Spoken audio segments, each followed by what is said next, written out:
অনেকে শুটকি মাছ দেখতে চেয়েছেন, শুটকি মাছে কোনো জীবাণু আছে কিনা, থাকলে তারা দেখতে কেমন এবং কিভাবে রান্না করলে তারা মারা যাবে, কোন তাপমাত্রায় কতক্ষণ যাবত রান্না করলে তারা মারা যাবে, এগুলোই আজকে আমরা এক্সপেরিমেন্ট করব।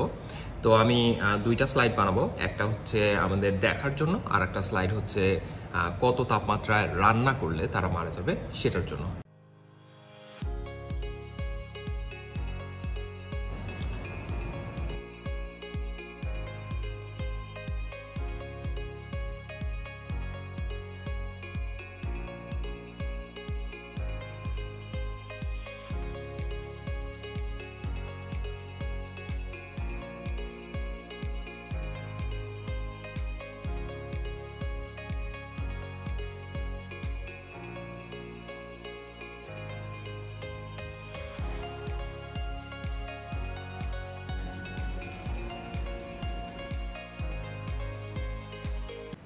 তো এই হচ্ছে 200 গুণ বড় করে আমাদের শুটকি মাছের স্যাম্পল।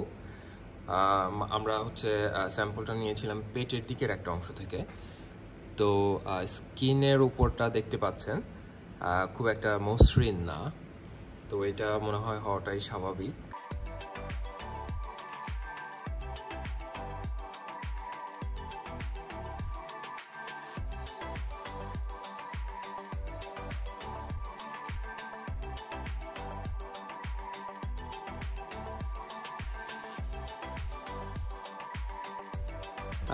তো এই হচ্ছে আমাদের 400 গুণ বিবর্ধিত অবস্থায় শুটকি মাছের স্যাম্পল। আপনারা হয়তো অলরেডি দেখতে পাচ্ছেন যে এই যে ব্যাকটেরিয়ার দল এদিক দিয়ে হাঁটাহাঁটি করছে, যে এই যে একজন, এই যে একজন, এই যে একজন, এই যে একজন, এই যে একজন, এই যে একজন, এই যে একজন, এই যে একজন হাঁটাহাঁটি করছেন।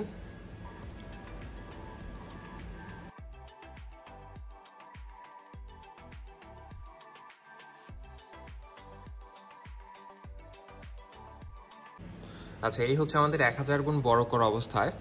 তো খুব স্বাভাবিকভাবে দেখতে পাচ্ছেন, এখন আর আমাকে আসলে পয়েন্ট করে দেখানোর দরকার নেই।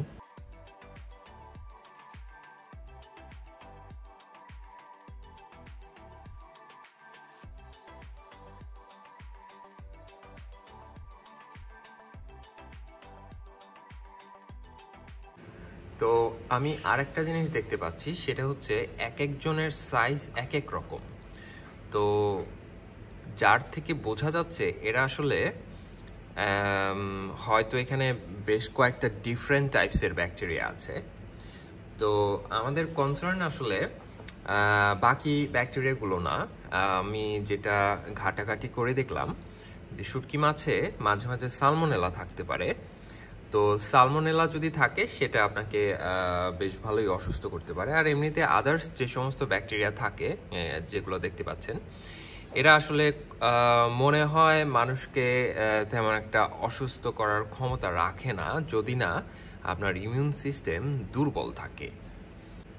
তো আমরা এখন যেটা করব, আমরা যে আরেকটা স্লাইড বানিয়েছিলাম সেই স্লাইডটাকে আমরা মাইক্রোওয়েভে দেব। আমরা আসলে যেই তাপমাত্রাতে সাধারণত রান্না করি, মিডিয়াম হিট, যেটা মিডিয়াম আছে যখন আমরা রান্না করি, সেই তাপমাত্রায় 5 মিনিট রাখবো এবং এরপর আমরা দেখব যে এরা কি আসলে মারা যায় কিনা এই তাপমাত্রায়। বাট চুলায় রান্না করার ক্ষেত্রে আসলে এই সেম হিটটাই পেতে হলে 10 মিনিটের মতো রাখতে হবে, কারণ হচ্ছে মাইক্রোওয়েভে দেওয়ার সাথে সাথে হিটটা খুব দ্রুত ভেতরে ঢুকে যায়, যেটা চুলার ক্ষেত্রে হয় না। তো আমাদের 5 মিনিট সময় শেষ। আমরা এখন স্লাইডটাকে বের করব।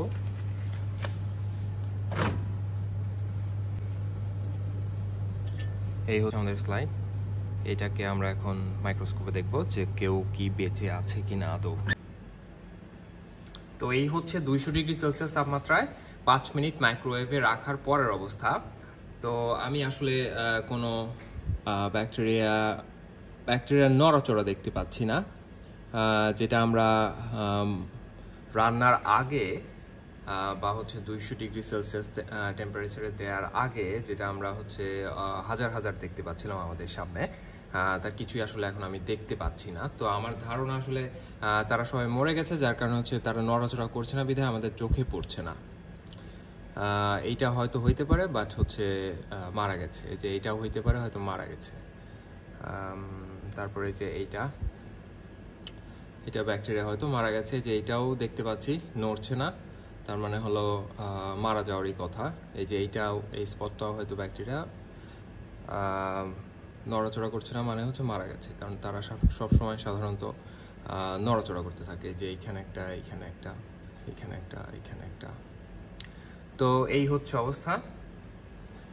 আমি জানি আপনারা অনেকেই শুটকি অনেক পছন্দ করেন, আমিও অনেক পছন্দ করি, বাট আমাদের আসলে জানা দরকার ছিল যে কতটা সময় ধরে আমাদের রান্না করা উচিত বা কতটা সময় হিটে রাখলে এখানে থাকা ব্যাকটেরিয়াগুলো মারা যেতে পারে। কারণ হচ্ছে আমি রিসেন্টলি একটা জায়গাতে দেখলাম, সেখানে হচ্ছে বলা হয়েছে যে শুটকির মধ্যে আসলে সালমোনেলাও থাকতে পারে, যেটা হচ্ছে আমাদের আসলে অনেক বড় একটা রোগও ঘটায় দিতে পারে। সো কেয়ারফুলি আসলে রান্না করলে এই রিস্কটা থাকবে না। তো আরেকটা ব্যাপার যেটা দেখলাম সেটা হলো, শুটকি অনেকদিন পর্যন্ত ভালো রাখার জন্য ফর্মালডিহাইড ব্যবহার করা হয়, বা ধরেন ফরমালিন টাইপের কেমিক্যাল ব্যবহার করা হয়। তো এই ক্ষেত্রে আমরা কি করতে পারি, আমরা রান্না করার আগে জিনিসটাকে অনেক ভালো মতো অনেকক্ষণ পানি দিয়ে পানির ফ্লোতে ধুয়ে নিতে পারি। তাহলে হলো ফর্মালডিহাইড যদি থাকেও তাহলে তার কার্যকারিতা অনেক অনেক কমে যাবে। তো এই ছিল আজকের মতো।